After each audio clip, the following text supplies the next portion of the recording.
Hi friends, എല്ലാവർക്കും നമസ്കാരം. വിജയസ് ബാഡിലേക്ക് സ്വാഗതം. ഞാനിന്ന് തയ്യാറാക്കുന്ന പച്ചച്ചക്ക കൊണ്ട് ഒരു ഉണ്ണിയപ്പമാണ് തയ്യാറാക്കുന്നത്.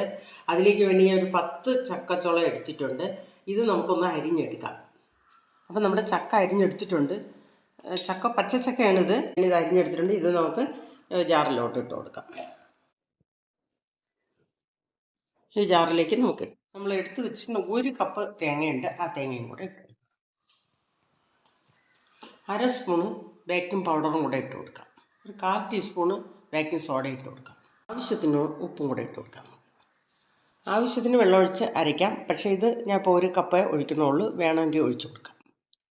അപ്പോൾ ഇത് നന്നായിട്ട് അരച്ചെടുത്തുകൊണ്ടാലും. അപ്പോൾ ചക്കയും തേങ്ങയും ഞാൻ അരച്ചെടുത്തിട്ടുണ്ട്. ഇതിൽ മധുരം ഒട്ടും ചേർക്കുന്നതല്ല. നമ്മൾ മധുരം ഇല്ലാതെ കഴിക്കണവർക്ക് സുഖമായിട്ട് കഴിക്കാം. നല്ല ടേസ്റ്റിയാണ്. അപ്പോൾ ഇതിലേക്ക് ഇനി ഇത് റവയാണ്. 1 കപ്പ് റവയും കൂടെ ഞാൻ ഇട്ട് കൊടുക്കുകയാണ്. 1 പഴം ഇട്ട് കൊടുക്കുകയാണ്. ഒരു പഴം മതി. വെള്ളം കൂടെ ഒഴിച്ച് അരച്ചു കൊടുക്കാം. ഇതിലേക്ക് നമ്മൾ ഒട്ടും തന്നെ മധുരം ഇടുന്നില്ല. ഈ 1 പഴത്തിൻ്റെ മധുരം അല്ലാതെ വേറെ ഒന്നുമില്ല. ചക്കയും തേങ്ങയും റവയും 1 പഴവും ചേർത്ത് അരച്ചെടുത്തിട്ടുണ്ട്. നമുക്കിത് ഒന്ന് ഒരു പാത്രത്തിലോട്ട് മാറ്റാം. നമുക്ക് ഒരു ബൗളിലോട്ട് ഒഴിച്ചു കൊടുക്കാം. പുറത്തോ ഇതിലേക്ക് 1/2 ടീസ്പൂണ് ഏലക്കപ്പൊടി ഇട്ട് കൊടുത്തു. അപ്പം ഇതേപോലെ തന്നെ ഇരിക്കണം. ഇത് കൂടുതൽ വെള്ളം ആക്കരുത്. അത്രയും വെള്ളമേ വേണ്ടി ആവശ്യമുള്ളൂ. അപ്പം നമുക്കിതൊന്ന് അടച്ചു വയ്ക്കാം. എങ്ങനെയായാലും ഒരു 1.5 മണിക്കൂർ ഇത് വെയിറ്റ് ചെയ്യാൻ വയ്ക്കണം. മാവ് നല്ല പൊന്തി വരണം. പൊങ്ങി വന്നിട്ടുണ്ട്. നമുക്ക് ഉണ്ണിയപ്പം തയ്യാറാക്കി നോക്കാം. കുറച്ച് തേങ്ങാക്കൊത്ത് അരിഞ്ഞെടുത്തിട്ടുണ്ട്. ഇതൊന്ന് നെയ്യിലൊന്ന് വറുത്ത് ഇതിലിട്ട് ഇട്ടു. തേങ്ങ ഒന്ന് വറുക്കാനായിട്ട് ഒരു ചെറിയ കടായി വെച്ചോളൂ.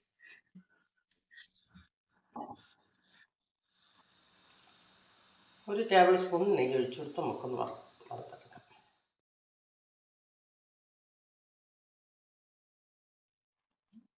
തേങ്ങ നല്ലതായിട്ട് ഒന്ന് ചുമന്ന് വരുമ്പോൾ എടുക്കാം.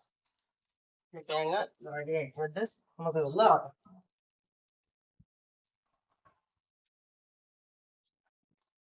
തേങ്ങ അതിലോട്ട് ഇട്ട് കൊടുക്കാം. നന്നായിട്ട് ഇളക്കി കൊടുക്കാം. ഉണ്ണിയപ്പക്കാരെ ചൂടായിട്ട് നമുക്കതിലേക്ക് എണ്ണ ഒഴിച്ചു കൊടുക്കാം.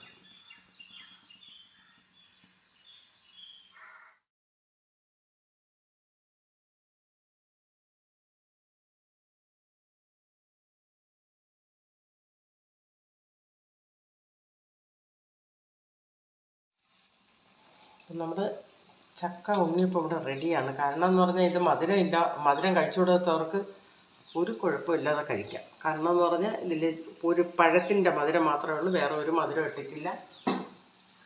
അപ്പോൾ എല്ലാവർക്കും ഇത് കഴിക്കാം. റെഡിയായിട്ടുണ്ട് ചക്ക ഉണ്ണിയപ്പം. പച്ച ചക്കയാണ്, അത് മറക്കണ്ട. ബാക്കിയും കൂടെ നമുക്ക് ഇതുപോലെ കോരി വെച്ച് കൊടുക്കാം. ഇന്നത്തെ പച്ചച്ചക്ക ഉണ്ണിയപ്പം ഇവിടെ റെഡി ആയിട്ടുണ്ട്. പച്ചച്ചക്കയും തേങ്ങയും കുറച്ച് റവയും 3 ചേർത്തിട്ട് തയ്യാറാക്കിയതാണ്. അപ്പോൾ നമ്മുടെ ഉണ്ണിയപ്പം ഇത്രയും നല്ല സോഫ്റ്റാണ്. ഇതിലേക്ക് മധുരം വേണമെങ്കിൽ ചേർക്കാം. ഇത് ഞാൻ മധുരം ചേർക്കാതെയാണ് തയ്യാറാക്കിയത്.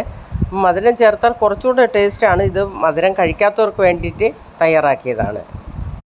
എല്ലാവർക്കും ഈ വീഡിയോ ഇഷ്ടപ്പെട്ടെങ്കിൽ ലൈക്ക് ചെയ്യുക, ഷെയർ ചെയ്യുക, സപ്പോർട്ട് ചെയ്യുക. നന്ദി, നമസ്കാരം.